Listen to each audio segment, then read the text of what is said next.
Rockstar has just released a new heist, and you know what that means. A new episode of GTA series videos, tips, and tricks. I'm Gary7MT here, and we're analyzing everything about the Cayo Perico heist now. Davey! Welcome to paradise! Monsieur Rubio! As with the Diamond Casino heist, this video focuses mainly on the heist itself, but we just gotta talk about the paywall first. Unlike previous updates, this one doesn't have a new business connected to the heist. Neither is our old friend Lester involved. And the world isn't under some new threat. But we do have Miguel Madrazo looking for a chance to shine in his father's eyes by retrieving some files from a drug lord who lives in Cayo Perico, a small Colombian island in the Caribbean. To be able to reach this new area and complete the heist, you'll have to buy a submarine, procured and modified by Pavel, that only he can manage. Pavel will also be the new voice in our ears for the heist, by the way. I will be lurking in the deep, like post-Soviet Kraken, telling you what to do on the radio. Now. Without any additions or mods, the sub costs $2.2 million GTA dollars, but a fully equipped, fully functional sub will set your in-game account back more than a staggering $9 million. Woo! Starting from here, dropping that kind of dough isn't necessary. To experience this heist at its best, we only need one Moonpool vehicle, the new Sparrow. The cost of the helicopter and sub is $4,015,000, plus another $240K to add the mounted homing missile modification to the Sparrow. Definitely not chump change, especially if you're not an active day-to-day player. And if that's the case, check our beginner's guide video to find new ways to stack loot fast. That said, let's move on to the real interesting part of the update, the Cayo Perico heist. After introducing the possibility of playing missions alone and in private lobbies with the Diamond Casino heist, Rockstar decided to give the very first completely playable solo heist to the players with the Cayo Perico heist. Everything from the very beginning to the heist itself can be played alone and in closed lobbies. Nothing needs to be done in a public session. After completing the heist's long introduction, it's time for the first mission, scoping out the island. The first time on Cayo Perico, the player will be disguised as a tour manager, while later players will play the part of smugglers. Technically speaking, the mission will work the same. Leave the enclosed area and traverse the island photographing places and items. The first time the player is forced to follow a specific path, then later is able to move and photograph at liberty. Subsequent visits aren't limited in any way. You can easily travel the island on foot or on a motorbike, but there's also a simple glitch that allows you to bring one of your vehicles. The glitch is pretty easy to exploit. Just place the vehicle at the limit of the Los Santos Ocean, more or less in the same area where you can find the USS Lexington, the aircraft carrier from the business battle. You can place a boat, the seaplane, or even use the tugboat to place the buzzard on top of, retrieving it later to fly around the island. Weaponized vehicles' weapons won't work, and the guard's camera will still be able to spot you. And expect Rockstar to fix that glitch soon. If you wanted to be treated with respect, this wrong disguise. Just be thankful you are still breathing, yes? The aim of this mission is to find everything the island has to offer, meaning 4 bolt cutters, 4 grappling hooks, 4 chests of guards' clothes, 1 supply truck, 1 box of cutting powder, and 7 areas to scope out.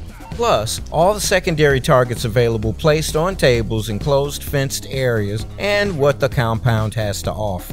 Cutters, hooks, guard clothes, trucks, cutting powder, and the secondary targets, inside and outside the compound, are always placed in different locations every time the heist starts, meaning the player will have to find them again each time. The 7 locations, instead, Control Tower, Power Station, North Drop Zone, North Dock, South Drop Zone, Main Dock, and the Drainage Tunnel, only need to be photographed once, and all future heists will always have those locations available. So, everything not randomly placed on the map needs to be scoped just once, unlike everything else. But after finding the 7 fixed locations, scoping the entire island and highlighting every single item isn't really necessary, starting with the bolt cutters, hooks, and clothes. You only need one of these, even if you're planning to complete the heist with 4 players. But there's more. The bolt cutters, for example, are unnecessary if the player completes the prep mission Cutting Torch. The grappling equipment is necessary only if the player decides to use the north wall or south wall as a compound entry point. And the guard clothes and supply truck are only useful if the player decides to gain access to the compound using the main gate, disguised as guards. A disguise that will allow you to move around the island without being instantly spotted by guards. So, unless you're planning on doing any of those things, don't waste your time finding bolt cutters, grappling equipment, guard clothes, or supply truck. On the other hand, the cutting powder and the secondary targets are vital. The first is a box of chemicals that can be placed in one of 3 possible locations and used to contaminate the water reserve on the island. This will slow down the guards' reaction times and accuracy. The first will help the solo player in killing the guards that are in groups without giving them a chance to sound the alarm, while the second is useful because it lowers the chances of being killed after being discovered. Scoping the secondary target is instead particularly useful to plan the best route to follow to ensure the highest possible reward from the heist. Unlike previous missions and heists, Rockstar has placed a limit on how much bags can carry.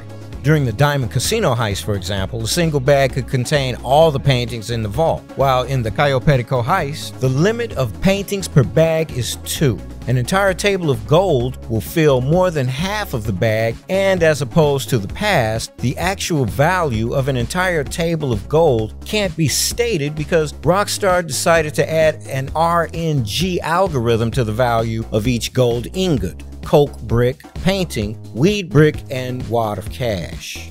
The numbers on the table you can see here are obtained with the help of the GTA Online communities on Reddit, the GTA forums, and our Discord server, together with dozens of tests we did ourselves. We're pretty confident in the validity of these numbers still. Remember to look at the table, considering that the result can vary a little from what you see in your personal gameplay.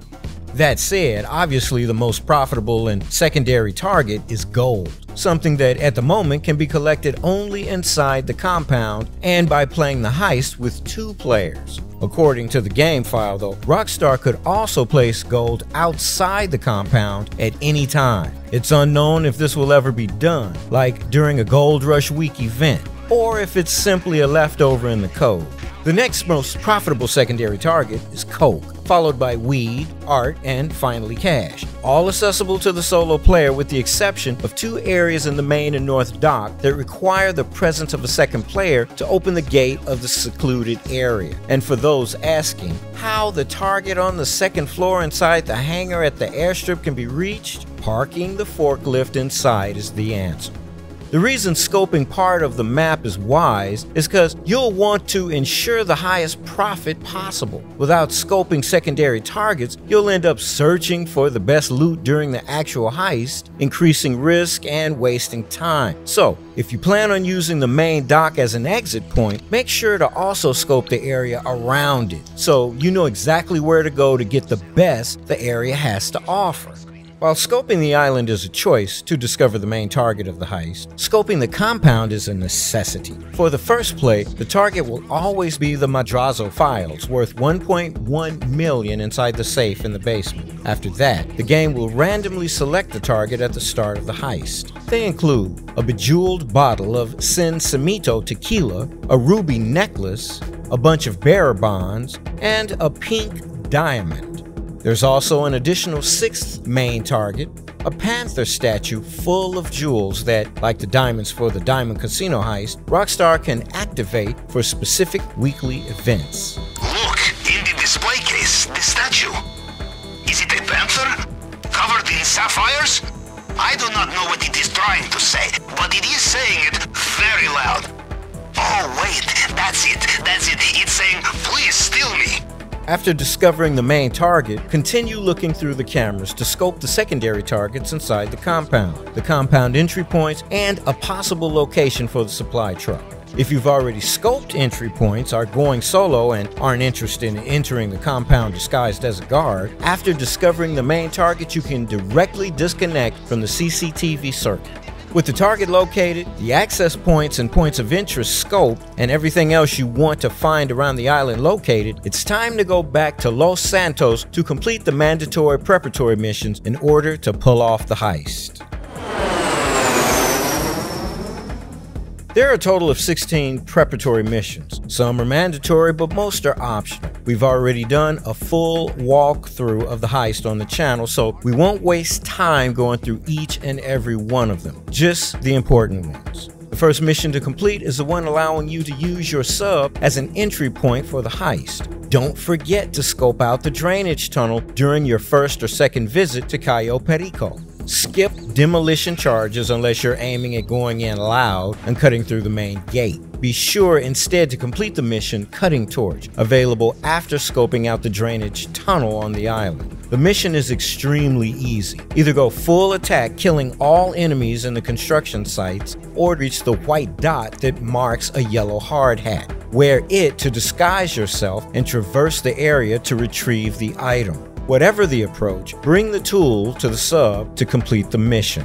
Fingerprint Cloner can't be skipped because it will give the player a tool to reconstruct El Rubio's fingerprint and gain access to the elevator in his studio and the basement. The last mandatory mission of the equipment category changes depending on the main target. If the target's inside the safe, you'll have safe code.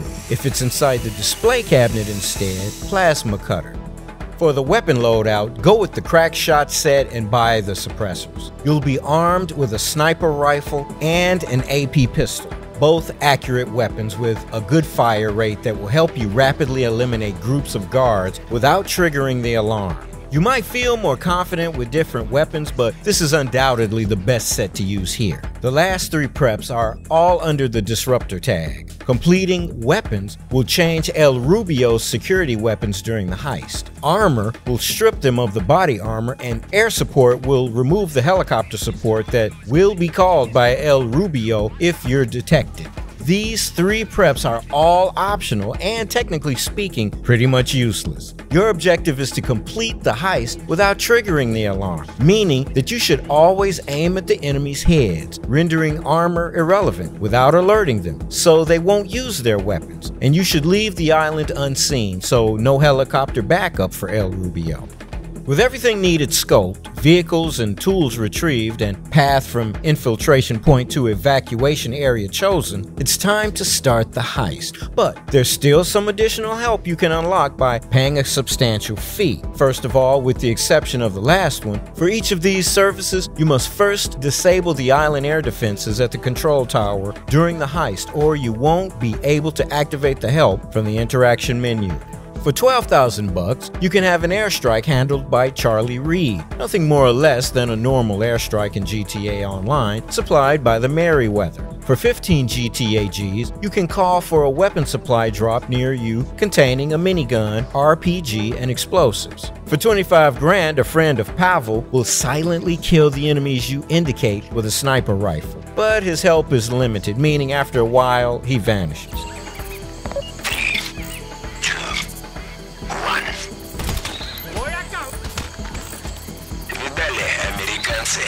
Again, for 25 Gs, Paige Harris will release a drone that will reveal the location of all the guards on the island near you. Instead, for 30,000, you can have Rooster McCraw pilot a helicopter with NPCs on the sides that'll help you by shooting and killing any guards around you. The last service that you can buy for $10,000 is only available by selecting the Velum as your infiltration point. By using this plane, you'll be disguised as a smuggler, and guards will check you on arrival. By not selecting this service, you'll be armed, the guards will notice, and the alarm will be raised. Thanks to this service instead, you'll reach the island with no weapons because the weapons will be stashed along the airstrip by someone else. Unless you're planning the worst possible heist ever, all these services are unnecessary. Don't waste your money on them because even if temporarily helpful, when things really go bad, none of these services will save you. The best way to complete the heist is to avoid triggering the alarm, only kill necessary enemies, and have a route to follow after collecting the target. And if you screw up, there's always the easy way out. Restart from the previous checkpoint.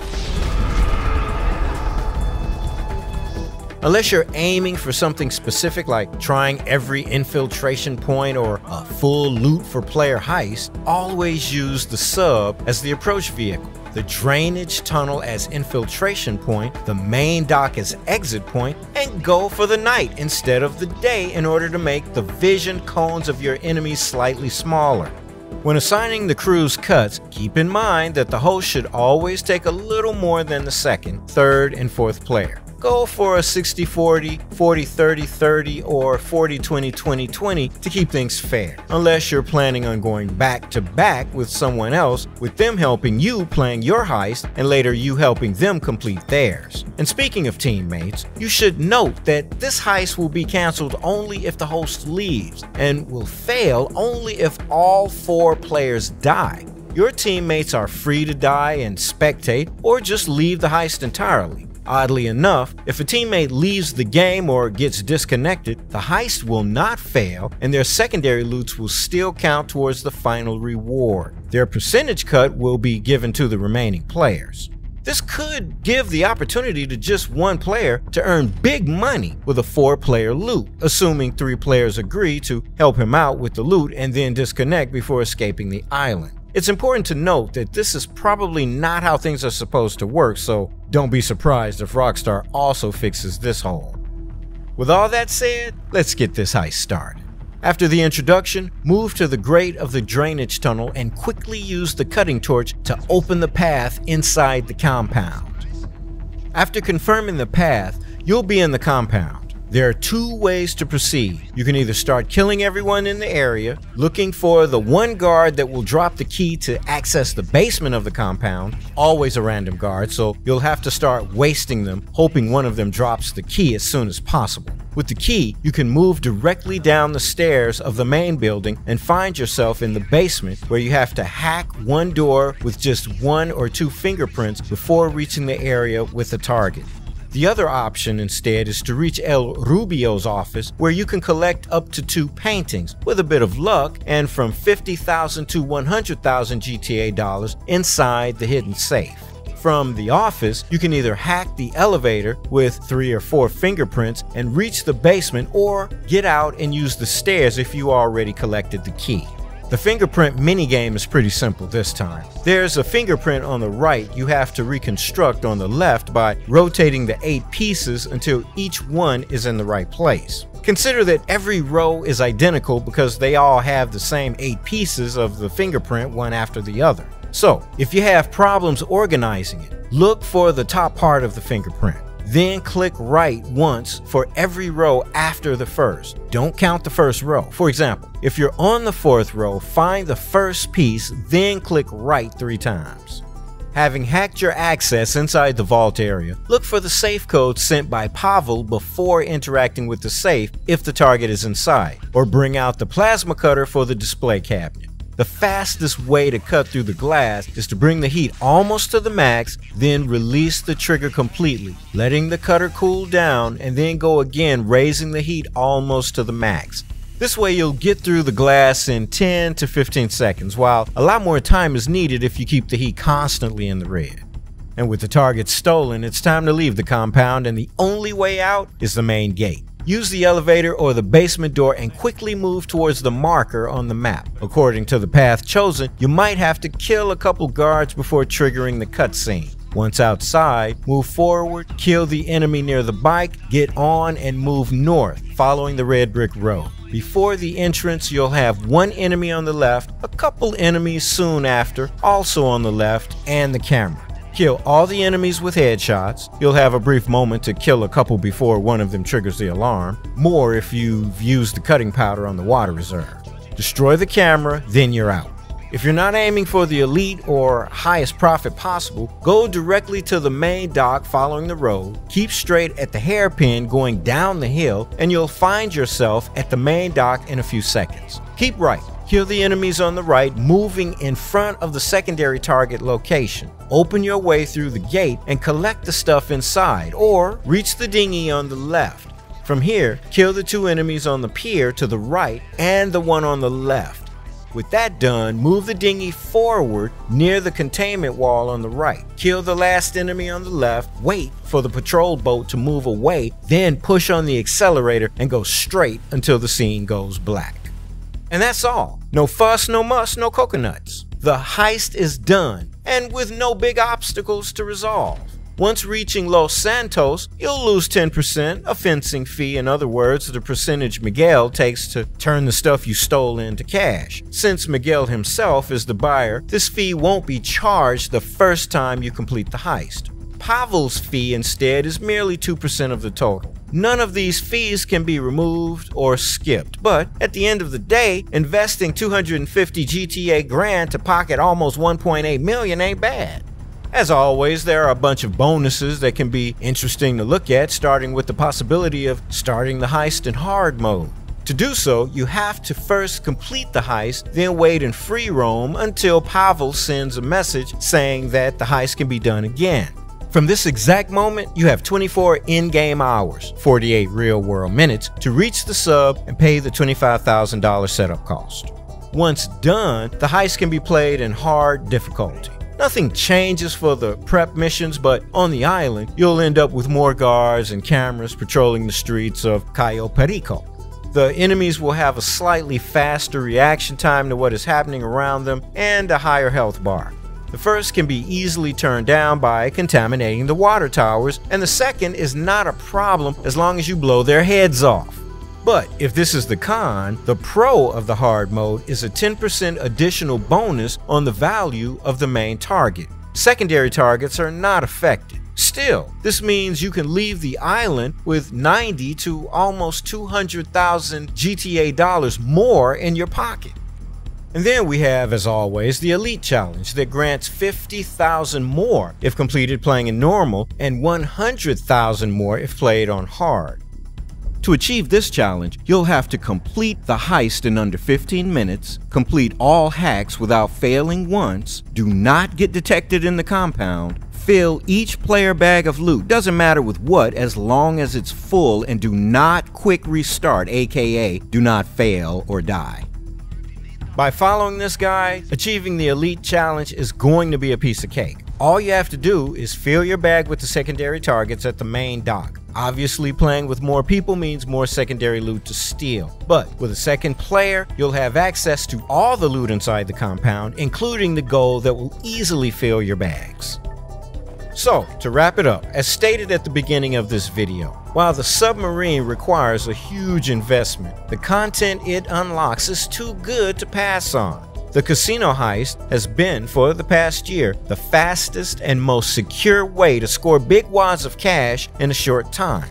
But the solo aspect of the Cayo Perico heist undoubtedly places this new content at the top of every money-making guide.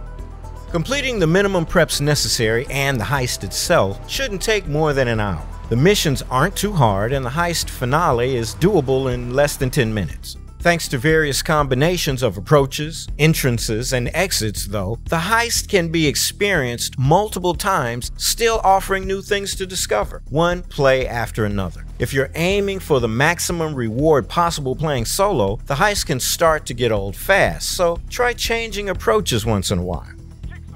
The Cayo Perico heist has been promoted as the biggest update ever done, and while it might not feel that way at first glance, the features added and those modified to better suit the solo nature of this update really change the way this game feels and must be approached. While the submarine and all its trinkets are definitely expensive, the money-making possibilities added with the update undoubtedly justify any costs. With a bit of skill and some luck, you can start profiting very soon. As always, time is the only exchange currency to pay to play everything GTA Online has to offer, unless you want to spend some real money to pump a fake bank account. And that's it for this Tips and Tricks episode. If you want to chat with us, other players, or just find someone to play GTA Online or Red Dead Online with, join us on our official Discord server or follow our social media accounts on Twitter, Facebook, and Instagram. From the GTA Series Videos crew and me, your partner in crime, Gary7MT, see you next heist.